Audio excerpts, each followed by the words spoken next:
welcome to Kids Alive Church! It's so good to see you, so good to have you with us once again. This is Buddy the Zebra, my friend, and we are here to continue our series on Fruit of the Spirit. So, today's lesson will be on peace. Peace. What is peace?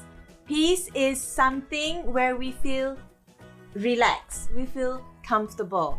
But it's not just that. The peace of God surpasses all understanding. This is what the Bible says. The peace of God surpasses all understanding. What does that mean?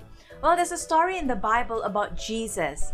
These friends of his, the disciples and him, were in a boat and they were going through a lake. And all of a sudden, there was a huge storm that came. Now, every day it's been raining at your house, right? Heavy thunderstorm, winds blowing, and lightning and all that, and it can get quite scary. So imagine yourself in a boat in the middle of the sea or lake, and there was a huge storm that came, and they were swaying and scared, and they were so scared. But guess what was Jesus doing? He was sleeping. Do you know anyone that does that? Through it all the noise going on, and the person can still sleep. Well, Jesus was doing that. He was fast asleep. Now the disciples were so upset. They were like, hey, come on, Jesus, you gotta do something. We're gonna die here. And so guess what Jesus did? He got up, he woke up, he walked out, and he looked in at the storm and he said, peace, be still. And guess what? The storm stopped. There was no more storm. Isn't that amazing? Now, children, Jesus wants to do that in your life as well. Whatever storm you're going through, I'm not talking about physical storm. I'm talking about things that you go through every day in your life. Maybe you hear your parents fighting.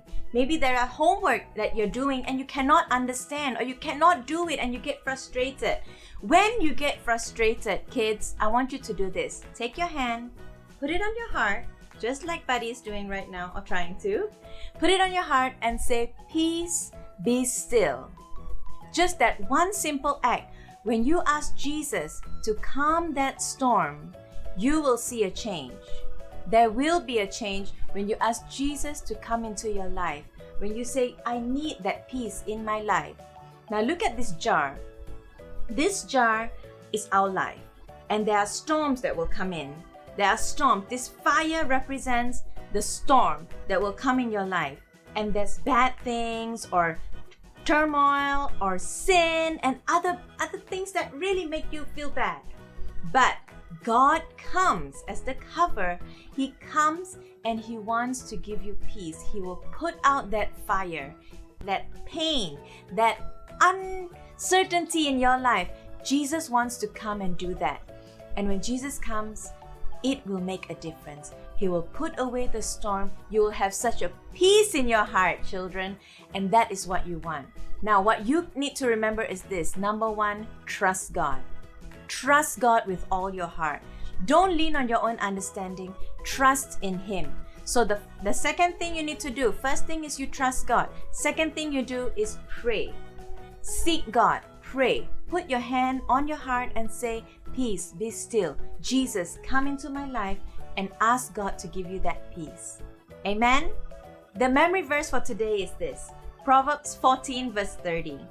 A heart at peace gives life to the body. A heart at peace gives life to the body. Remember this. You ask God to give you peace. I hope you enjoyed today's lesson. I know we did. So, God bless you and may peace be with you. Bye-bye.